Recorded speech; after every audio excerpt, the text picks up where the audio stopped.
সকলোৱে কৈ আছে জুবিন এতিয়া মানে চিজিল হ'ব লাগে, ৰেষ্ট ল'ব লাগে, কামো কৰি যাব লাগে, কিন্তু ডিচিপ্লিন হ'ব লাগে। কিন্তু মই কওঁ জুবিন আকৌ চালাকো হ'ব হৈ গ'ল এতিয়া। আজিৰ যুগৰ লগত চলিবৰ কাৰণে অলপ চালাক হ'ব লাগিব, নহ'লে নহ'ব। ঠগোৱা মানুহ বহুত আছে তাক, এতিয়া ঠগাই। আৰু আটাইতকৈ ডাঙৰ কথা হ'ল মই বহুত টেঙৰ, তই চিনিয়ে পোৱা নাই। এইটো অকণমান বেছি হ'ল নেকি? সেইকাৰণে আৰু টেঙৰ হ'ব লাগিব, আৰু চালাক হ'ব লাগিব এতিয়া।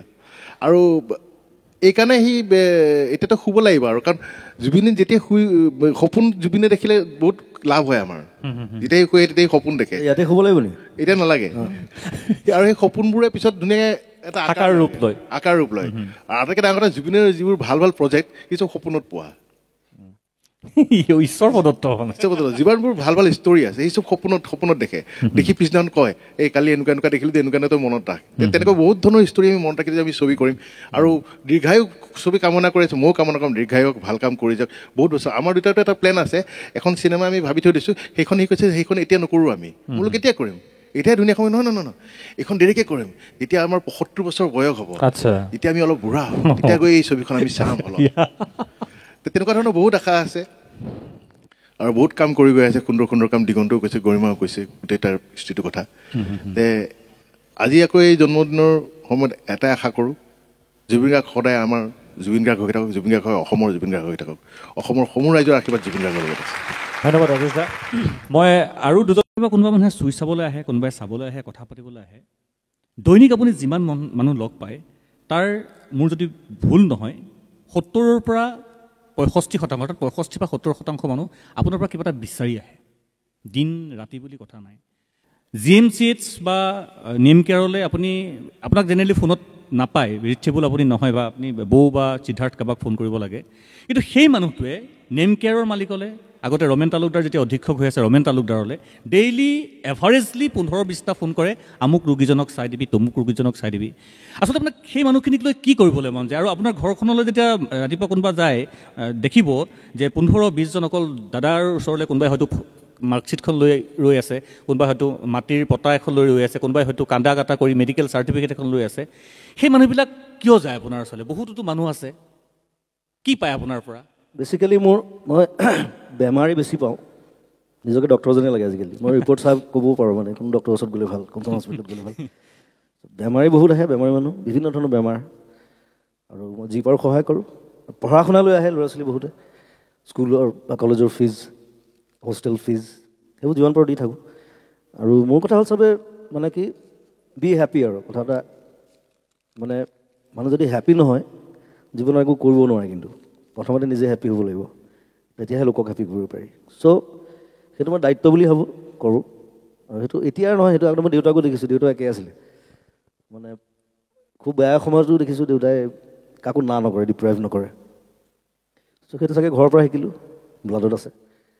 আৰু চেষ্টা কৰি আছোঁ সকলোকে সহায় কৰিবলৈ। আৰু আজিকালি বেমাৰবিলাক বৰ ডাঙৰ ডাঙৰ বেমাৰ লৈ আহে, বৰ দিগদাৰ। কিছুমান বেমাৰ নামেই শুনা নাই, এনেকুৱা বেমাৰ লৈ আহে, ট্ৰিটমেণ্টটো নাই বোলে, ইয়াত বাহিৰলৈ নিব লাগিব। চ' মই আজিকালি ফাণ্ড ৰেইজিঙো কৰি দিওঁ, বেলেগক স্পৰ্টছমেনক মই হেল্প কৰোঁ। মই সেইদিনা এজনী ছোৱালীক চাইকেল এখন কিনি দিছোঁ, তাই সেইখন তাহাঁতৰ চাইকেলবিলাক বহুত দাম, কিনিবলৈ পইচা নাই, এটা নেশ্যনেল খেলাৰ মন।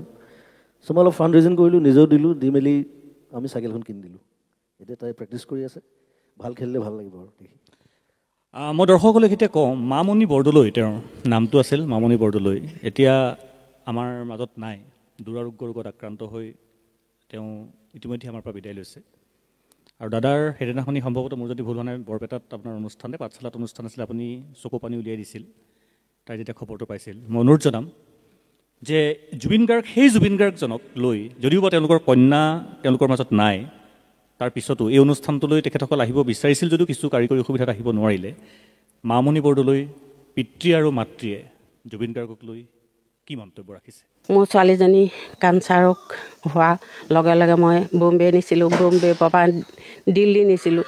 দিল্লীত তাই ট্ৰেইনৰ পৰা নামিয়ে তেওঁক দেখি জুবিন দা আহিছে বুলি ক'লে, যে অসমৰ এজন মানুহ আহিছে। তাৰপৰা ক'লে কেনেকৈ জানিলা? বোলে এখন গামোচা লৈ আহিছে।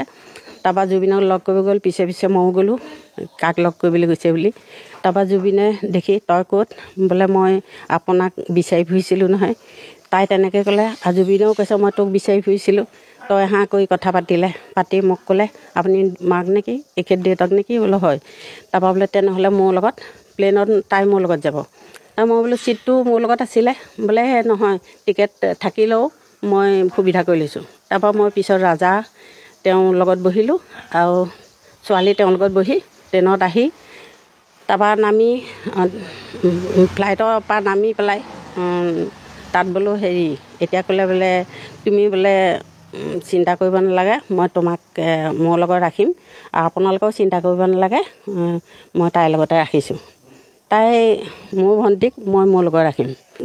আমাৰ পইচা একেবাৰে নাইকিয়া হৈ গ'ল, নাইকিয়া হ'লে গ'লোঁ ঘৰ আমি ভাবিছোঁ তালৈকে লৈ যাওঁগৈ ঘৰলৈ।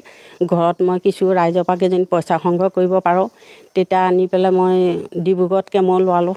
আকৌ কেমো লোৱা হোৱাৰ পিছত যোৰহাটৰ AGত মই ভৰ্তি কৰালোঁ। AGত ভৰ্তি কৰা সময়ত মই এনেকুৱা তাইৰ অৱস্থা হ'ল যে জ্বৰ হ'লত মই ঘৰৰ পৰা লৈ গ'লোঁ। ঘৰৰ পৰা লৈ যোৱাৰ পিছত তাই মানে এনেকুৱা সমস্যা হ'ল, কি হৈছে কওকচোন, ইমান ধৰফৰাইছে। মই ডক্টৰক সুধিছোঁ কি হৈছে কওকচোন, বোলে এই বোলে হেৰি হৈ গৈছে, নিমনিয়া হৈ গৈছে। তেতিয়া মই উপায় নাপাই জুবিনলৈ ফোন কৰিলোঁ। জুবিনে ক'লে বোলে হেৰি হ'ল আপুনি চিন্তা কৰিব নালাগে, তেওঁ গানৰ হেৰিয়াত আছিলে, গান নাগাই তেওঁ মোৰ ফোন ধৰি পেলাই গান নাগাওঁ বুলি তাত হেৰি দিলে, পইচা পাতিবলৈ মোক নালাগে। তাৰপিছত তেওঁ ক'লত তেওঁ বোলে চিন্তা কৰিব নালাগে আপুনি গুৱাহাটীলৈ লৈ আহক। ছোৱালীজনী তাতে ঢুকালত আৰু হুলস্থুল এনেকৈ স্কুলে ঘূৰাই পকাই ঘৰলৈ আনিলে।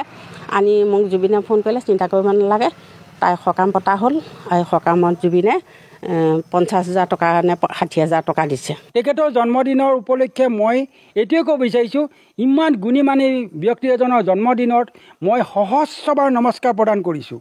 কাৰণ ভগৱানে তেওঁক আৰু মংগল কৰক, আৰু ভাল কৰক, দীৰ্ঘায়ু কৰক, এই মোৰ ভগৱানৰ ওচৰত প্ৰাৰ্থনা। জুবিনদা মই মাত্ৰ এটা উদাহৰণ, এনেকুৱা কেতিয়াবা মানে সহায়টোৱে অকণ বেলেগ লেভেললৈ গুচি যায়।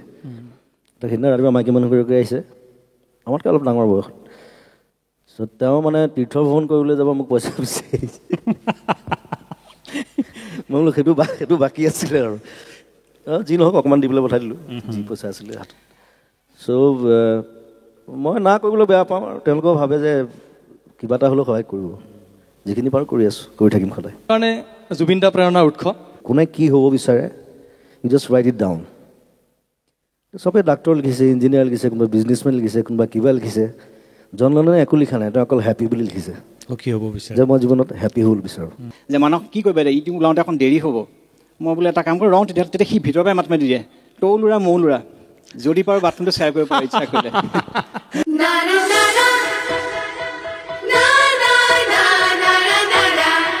মানুহবিলাকে কিমান ভাল, কি পৰ্যায়ত ভাল পায় আপুনি জানেনে? আপোনাক লৈ কিমান বলীয়া হৈ থাকে মানুহবিলাক? অনুমান কৰিব পাৰেনে কি পৰ্যায়ত ভাল পাব পাৰে এজন মানুহক আচলতে? এইটো দেখি থাকোঁ বাৰু। মই অকণমান এটা উদাহৰণ দিওঁ। অভয়াপুৰীৰ